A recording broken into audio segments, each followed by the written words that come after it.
सब कुछ अभी रोक दीजिए। जो कुछ भी इस समय हो रहा है वो कोई इत्तेफाक नहीं है, आपको चुना गया है। और नहीं, ये कोई बढ़ा चढ़ाकर कही गई बात नहीं है। अगले कुछ मिनटों में मैं आपको एक ऐसा रहस्य बताने जा रहा हूं जो सदियों से छुपा हुआ था। थॉट की एक बेहद शक्तिशाली शिक्षा जो आपके भीतर समृद्धि की ऊर्जा को जगाने की कुंजी है। आपको शायद अभी तक ये एहसास नहीं है, लेकिन आपके पुराने विश्वास हर दिन आपकी ऊर्जा को चूस रहे हैं। ये वैसा ही है जैसे आपने पैरों में अदृश्य जंजीरें बांध रखी हों और फिर भी दौड़ने की कोशिश कर रहे हों। और सबसे दिलचस्प बात यह है कि केवल वही लोग इन जंजीरों को तोड़ सकते हैं जो तैयार हैं। यही वजह है कि ब्रह्मांड ने आपको यहां लाया है। और मैं वादा करता हूं कि अगर आप अंत तक साथ रहेंगे तो आप न सिर्फ ये सीखेंगे कि इस ऊर्जा को कैसे खोला जाए, बल्कि इसे तुरंत अपने पक्ष में सक्रिय कैसे किया जाए ये भी समझेंगे। अभी थोड़ी ही देर में मैं आपको बताने वाला हूं कि इस छिपी हुई ऊर्जा तक कैसे पहुंचा जाए। लेकिन पहले एक गहरी सांस लें, क्योंकि आगे जो आने वाला है वो शायद वही कुंजी हो सकती है जिसका आप लंबे समय से इंतजार कर रहे थे। आप यहाँ इसलिए पहुंचे हैं क्योंकि आपकी ऊर्जा पहले ही बदलाव के लिए कंपन कर रही है। जरूरी नहीं कि आप इसे पूरी तरह समझते हो, लेकिन आपके अंदर कुछ तो है जो अब अलग तरीके से महसूस कर रहा है, जैसे कोई हल्का सा अलार्म आपके भीतर से आवाज दे रहा हो।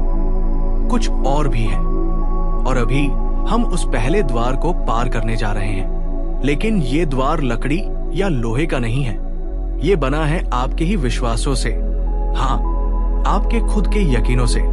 आप खुद के बारे में, जीवन के बारे में, दुनिया के बारे में जो मानते हैं, वही वो अदृश्य दीवार है जो आपको घेरे हुए है। हर दिन आपके मन में जो भी विचार आते हैं वे एक विशेष ऊर्जा को जन्म देते हैं, और वही ऊर्जा आपकी सोच, आपके अनुभव और आपके फैसलों को आकार देती है। आपको बचपन से ही इस तरह प्रोग्राम किया गया है कि आप कम ऊर्जा पर जिए। इसमें किसी की कोई बुरी मंशा नहीं थी। आपके माता पिता, शिक्षक, दोस्त, वे सभी पहले से ही इसी ऊर्जा में जी रहे थे। उन्होंने सीखा था कि जीवन कठिन है, पैसा दुर्लभ है और खुशी बस किस्मत वालों को मिलती है। और अनजाने में उन्होंने आपको भी यही सच्चाइयां दे दी, जैसे ये कोई अटल नियम हो। लेकिन ऐसा नहीं है। कल्पना कीजिए कि आप एक एंटीना है। आप ब्रह्मांड से संकेत ग्रहण करते हैं, उन्हें भावना में बदलते हैं और फिर उस भावना के रूप में ऊर्जा वापस भेजते हैं। अगर आप बचपन से सुनते आए हैं कि आप लायक नहीं हैं, आप कभी सफल नहीं होंगे, दुनिया खतरनाक है, तो वही कंपन आप बार बार ब्रह्मांड को भेजते हैं, चाहे आप कितना भी बदलाव चाहें। अगर आपके भीतर कहीं ये यकीन है कि आप नहीं बदल सकते, तो वही कंपन बार बार आपकी असलियत बन जाएगा। यहीं पर सबसे बड़ी गलती होती है। लोग सोचते हैं कि जिंदगी बदलती है सिर्फ बाहरी मेहनत से, ज्यादा काम करके, ज्यादा पढ़ाई करके, ज्यादा संघर्ष करके। लेकिन असली रुकावट आपके बाहर नहीं, आपके अंदर छिपी होती है। सोचिए, रोज आप अपने मन में क्या कहते हैं? मैं सक्षम नहीं हूं, मेरे साथ कभी कुछ अच्छा नहीं होता, मैं कभी सफल नहीं हो पाऊंगा, मुझे कोई पसंद नहीं करता। ये बातें इतनी तेजी से आती हैं कि आप इन्हें नोटिस भी नहीं करते। लेकिन हर एक सोच एक ऊर्जा आदेश है, एक तरह का पासवर्ड जो आप अपने चारों तरफ की दुनिया में भेजते हैं, और वही कंपन आपको लौटकर मिलता है। इसीलिए बहुत से लोग लगातार थकते रहते हैं, जिंदगी बदलने की कोशिश करते हैं, लेकिन असली जड़ को कभी छू नहीं पाते। ये वैसा ही है जैसे कोई गंदा शीशा साफ करने के लिए पीछे की दीवार को रगड़ रहा हो। आप गलत जगह कोशिश कर रहे हैं। ये अदृश्य दीवार केवल तब नहीं आती जब जीवन में कोई बड़ा संकट आता है। ये रोजमर्रा की छोटी छोटी बातों में भी मौजूद होती है। जब आप खुद को किसी नए काम के पहले ही आलोचना करने लगते हैं, जब आप जीतने से पहले हार जाने का डर महसूस करते हैं, जब आप सपने देखना ही छोड़ देते हैं ताकि निराश ना हो, यही वो दीवार है। ये कोई सतही पॉजिटिव थिंकिंग नहीं है, ये कोई ऐसी बात नहीं है कि बस सब अच्छा होगा बोल दीजिए और अंदर से डरते रहें। ये तो एक सिस्टम है जो आपके अवचेतन में चुपचाप काम कर रहा है।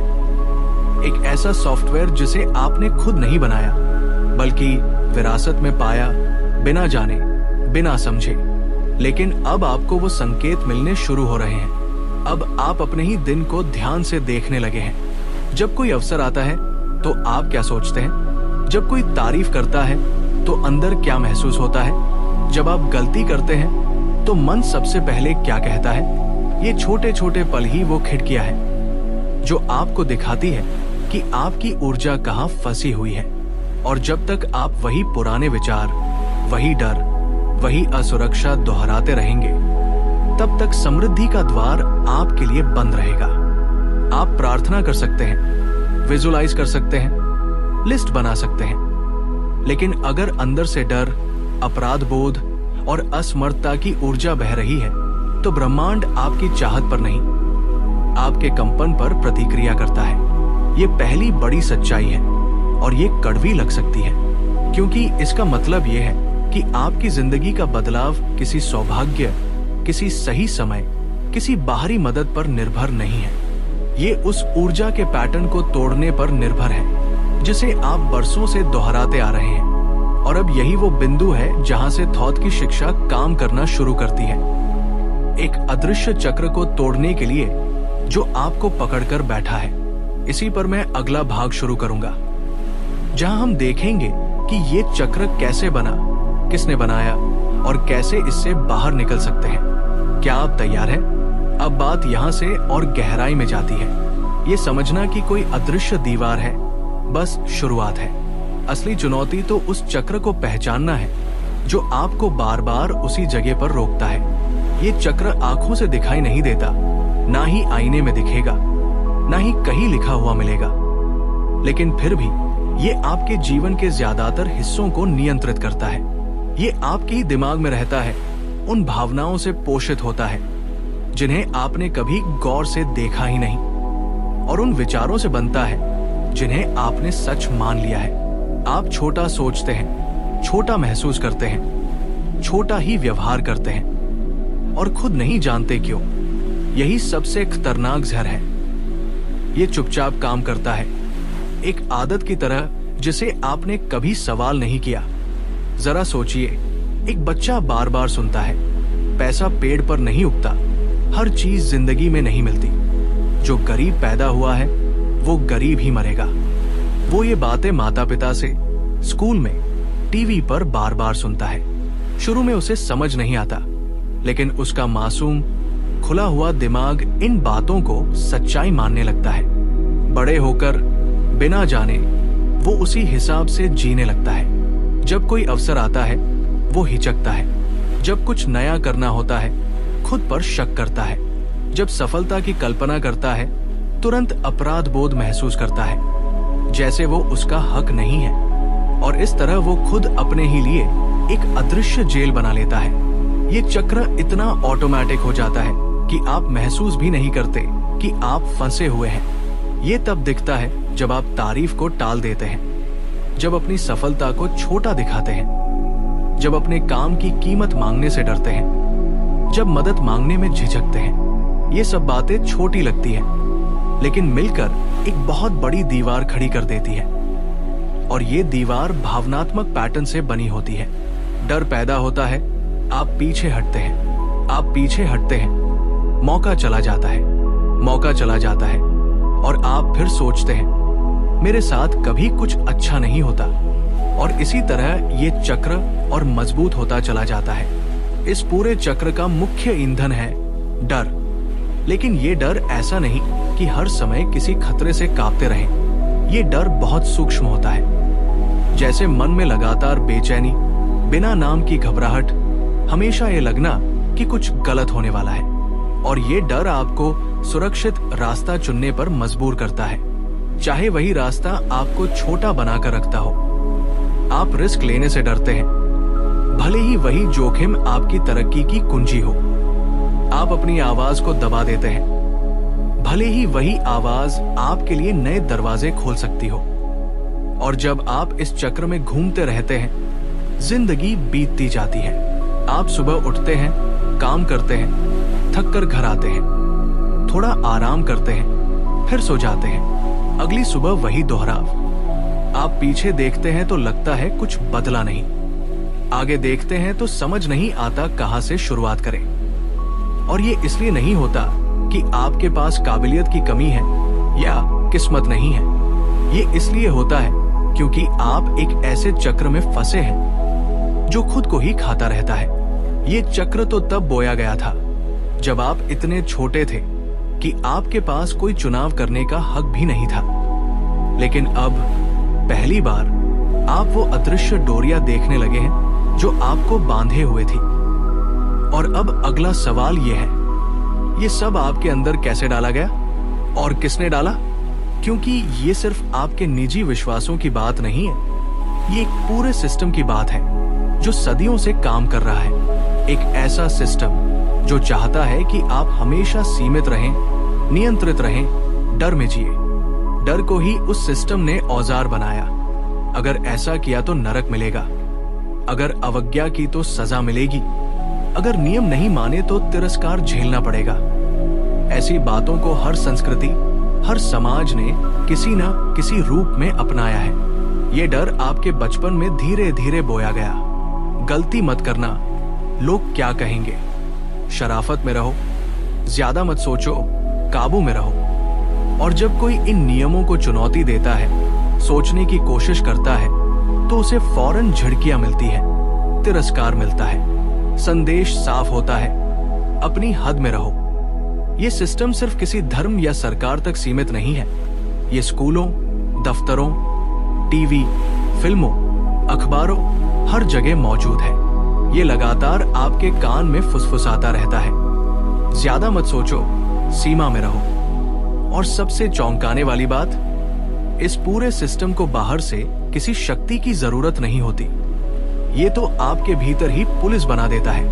आप खुद को ही रोकने लगते हैं, आप खुद को ही डांटने लगते हैं, आप खुद ही अपने सपनों को छोटा करने लगते हैं, इससे पहले कि कोई और कुछ कहे। यही सबसे बड़ा बंधन है और इसीलिए इसे तोड़ना इतना मुश्किल है, क्योंकि ये केवल बाहर की दुनिया को नहीं बल्कि आपके अपने नजरिए को बदलने की मांग करता है। लेकिन जो कोई नहीं बताता वो ये है, इस अदृश्य जेल में भी एक दरार है, और वही दरार है जागृति की सांस। यही वो पल है जब आपको पहली बार एहसास होता है कि अब आपको बदलने के लिए किसी की इजाजत की जरूरत नहीं है। आपको कोई बचाने नहीं आएगा और ना ही दुनिया को परफेक्ट होने की जरूरत है। असली उम्मीद उसी पल पैदा होती है जब आप भीतर देखना शुरू करते हैं, ना आलोचना के लिए बल्कि याद करने के लिए। आप कोई साधारण व्यक्ति नहीं है। आप न तो सिर्फ एक शरीर है, नहीं सिर्फ एक दिमाग, नहीं आपकी कहानी, दर्द या इच्छाएं ही आपकी पहचान है। आप ब्रह्मांड की उसी ऊर्जा का एक अंश है जिसने तारों, समुद्रों, पर्वतों और आकाश गंगाओं को बनाया। आपने वो ऊर्जा भीतर ले रखी है, वही शक्ति, वही कंपन। जागना कोई जादू नहीं है, ना ही इसके लिए किसी रहस्यमयी किताब की जरूरत है। ये सिर्फ एक साधारण सा लेकिन क्रांतिकारी कार्य है, खुद को फिर से पहचानने का। जब आप खुद से सवाल पूछना शुरू करते हैं, क्या जो सोच रहा हूं वो सच है? क्या ये आवाज जो मुझे रोक रही है वाकई मेरी है? तब आप उस चक्र को तोड़ने की शुरुआत करते हैं। डर शायद अभी भी रहेगा, सीमाएं भी आती रहेंगी, लेकिन अब वो आपको चलाएंगी नहीं, क्योंकि अब आप समझने लगे हैं कि आपके भीतर कुछ ऐसा है जो अडिग है, जिसे कोई छीन नहीं सकता। वो है आपकी दिव्यता, आपकी आत्मा। और जब आप खुद से लड़ना छोड़ देते हैं, दुनिया को कुछ साबित करने की जरूरत छोड़ देते हैं, तभी भीतर एक शांत, स्थायी शांति जन्म लेती है। और वही शांति पहला द्वार है, ना कि अंतिम पड़ाव। क्योंकि असली गुरु अब आपके सामने आता है, प्रकृति। जब आप खुद के भीतर उस दिव्यता को महसूस करना शुरू करते हैं, तो आप पेड़, हवा, पानी, हर चीज को नए नजर से देखना शुरू करते हैं। पेड़ बिना शिकायत पतझड़ को स्वीकार करता है। वो डरता नहीं कि वसंत आएगा या नहीं, वो बस जीवन के प्रवाह को अपनाता है। उसी तरह आप भी खुद को दोबारा खिला सकते हैं, पुराने विश्वासों को गिरा सकते हैं ताकि नए अंकुर फूट सके। तो क्या अब आप तैयार हैं उस ऊर्जा को फिर से बहने देने के लिए जो हमेशा से आपके भीतर थी?